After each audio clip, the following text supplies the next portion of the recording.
Welcome to పద్దుస్మిని kitchen. Hello busy people, ఏంటి fish చూపిస్తున్నాను అనుకుంటున్నారా? జనరల్గా ఎప్పుడు చికెన్ మటనేనా, అప్పుడప్పుడు సీ ఫుడ్ కూడా ట్రై చేయాలి, హెల్త్కి చాలా మంచిది. సో మరి ఆ ప్రాసెస్ ఏంటో చూసేద్దామా?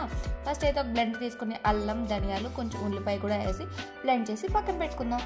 ఇప్పుడైతే ఒక ప్యాన్ తీసుకుని అందులో ఆయిల్ వేసి ఆవాలు, జీలకర్ర, ఎల్లిపాయ, 4 పచ్చిమిరపకాయలు, కొంచెం ఉల్లిపాయ వేసి బాగా రోస్ట్ చేసుకోవాలి. రోస్ట్ చేసుకున్న తర్వాత టేస్ట్కి సరిపడా సాల్ట్ కూడా యాడ్ చేసుకోవాలి. కలిపి పెట్టుకున్న మిశ్రమం కూడా ఇందులో యాడ్ చేసుకుని బాగా 2-3 టైమ్స్ కలుపుకోవాలి. కలుపుకున్న తర్వాత నేనైతే చిన్న ముక్కలుగా కట్ చేసిన టమాటా ముక్కల్ని ఇందులో యాడ్ చేసుకుంటున్నాను. చేపల పులుసులో మేమైతే టమాటాలు వేసుకుంటున్నామండి, మీరు ఎలా వండుకుంటారో కమెంట్ సెక్షన్లో మెన్షన్ చేయండి.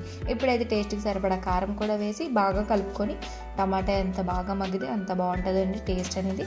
ఇప్పుడైతే కొంచెం కరివేపాకు కూడా యాడ్ చేసుకుందాం. యాడ్ చేసుకొని ఫుల్గా ప్యాన్ నిండా బాగా స్ప్రెడ్ చేసుకోవాలి.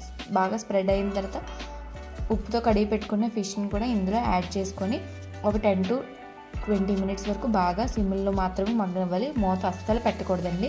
ఇప్పుడైతే నేను చింతపండు పులుపుని యాడ్ చేసుకుంటున్నాను. జనరల్గా చింతపండు పులుపు మా ఇంట్లో ఎప్పటికప్పుడే రెడీమేడ్గా నేను ఫ్రిడ్జ్లో స్టోర్ చేసుకుంటానండి. ఇఫ్ ఇన్కేస్ మీకు కూడా ఆ రెసిపీ కావాలంటే కామెంట్ సెక్షన్లో మెన్షన్ చేయండి.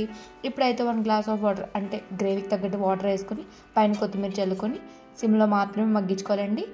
చాలా టేస్ట్ అనేది సూపర్గా ఉంటుంది. ఇప్పుడు చూసారా ఎంత బాగా చక్కగా ఉడికిపోయిందో మనకి. Thank you for watching. Video నచ్చితే లైక్ చేయండి, షేర్ చేయండి, సబ్స్క్రైబ్ టు మై ఛానల్.